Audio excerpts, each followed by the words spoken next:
So the first thing we're going to do in talking about circuits is basically just make sure it's very clear both the symbols and the functions that we're going to use for the circuit elements that we're going to end up talking about in this class. So let's start with the most basic. So an ideal wire. An ideal wire basically is just going to be a line. Its point is simply to provide a path for the current to flow. There's no resistance in an ideal wire. So obviously the ideal part here is the fact that we're going to care about wires that don't have resistance. If it does have resistance, we're going to call it a resistor. Switch, this is its symbol, and again you've got sort of currently this is drawn as an open switch. Obviously you would connect the two ball heads here to close it, and the purpose of a switch is to break the pathway for current to flow. So what that means is, if the switch is open, there's no current flow, because part of what we'll talk about is that for current to flow within a circuit, there has to be a complete pathway for it to go all the way around. So when you open a switch, you break that pathway, no current flows. When you close the switch, well, now you've given it a complete pathway to flow around, and so current will flow. So these are the first two elements. Then there's sort of the four main ones that we're going to deal with. First one is the battery. And you notice that the battery has a longer line and a shorter line. The longer line is the positive terminal. So this is the positive terminal over here. Shorter line is the negative terminal of the battery. And the function of the battery is going to be to provide the energy. Right? So we'll see that one of the things that we're going to care about a lot with circuits is energy. Circuits are really fundamentally conservation of energy problems. So the battery is the one that provides the energy. Second element is the capacitor. And you notice there's not a lot of difference between the symbol for the battery and the symbol for the capacitor. The capacitor simply has two lines that are of equal length, whereas the battery's got one long one and one short one. And we'll talk about why this is, because in many ways a capacitor will function like a battery for brief periods of time, because you're able to store energy in an electric field within a capacitor. So what you'll see is a capacitor gives you a way to put some amount of charge on one plate, you'll put an opposite amount of charge on the other plate. That will create an electric field between your plates, and you're storing energy. You can then get that energy back by basically letting those charges flow back off the plates. Third element is going to be a resistor, and so it gets this sort of up and down looking line.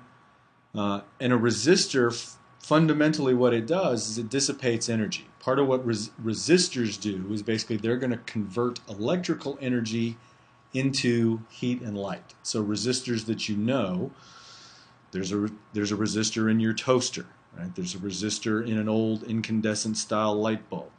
So what those resistors do is basically they resist the current flowing through them. They then convert the energy that current possesses into heat or light. And then the last element that we'll talk about is the inductor. And again, it gets this sort of this squirrely line little symbol here. And what an inductor is there's a lot of ways in which an inductor and a capacitor are very closely related. An inductor will store energy in a magnetic field. So a capacitor is going to store energy within an electric field. An inductor is going to store energy within a magnetic field. In terms of units, well, so the battery, its key quantity is going to be the potential difference, voltage. Again, all these are really the same thing when you're talking about what's going on within a circuit. So we'll use these phrases interchangeably. And the units that we're going to use for this will be the volt.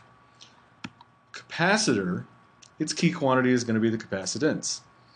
That'll be big C, and it's going to be measured in farads. And we'll see that with capacitance, our values for capacitance, much like our values for charge, we're never going to run into, or at least not in the real world, something that has 1 farad. These tend to be microfarads, nanofarads, picofarads, very small numbers. Resistors, their key quantity is resistance. And again, that's going to be big R. The SI unit for resistance is the ohm, and it gets a capital Greek omega when we're talking about the SI unit for resistance. And then the inductor, unsurprisingly, its key quantity is inductance. So you've got capacitors, capacitance, resistors, resistance, inductors, inductance. We're going to use an L for that, and its SI unit is going to be the Henry. So these are the four main elements that we're going to deal with within circuits. And so we'll start by just hooking up capacitors to a battery, then we'll start by hooking up resistors to a battery. And if we just use a set of capacitors or a set of resistors, we can deal with what's known as a steady state circuit. Things will effectively reach an equilibrium state very quickly with either of those, and then they're doing whatever they're doing. When we start mixing elements, putting together capacitors and resistors, or resistors and inductors, inductors and capacitors, then we're going to have things that are changing in time. And so instead of having a steady state circuit, we'll have a circuit that has time variation to it. And so what we're going to do is initially start with just our steady state circuits, and then we'll come back and talk about our transient circuits later.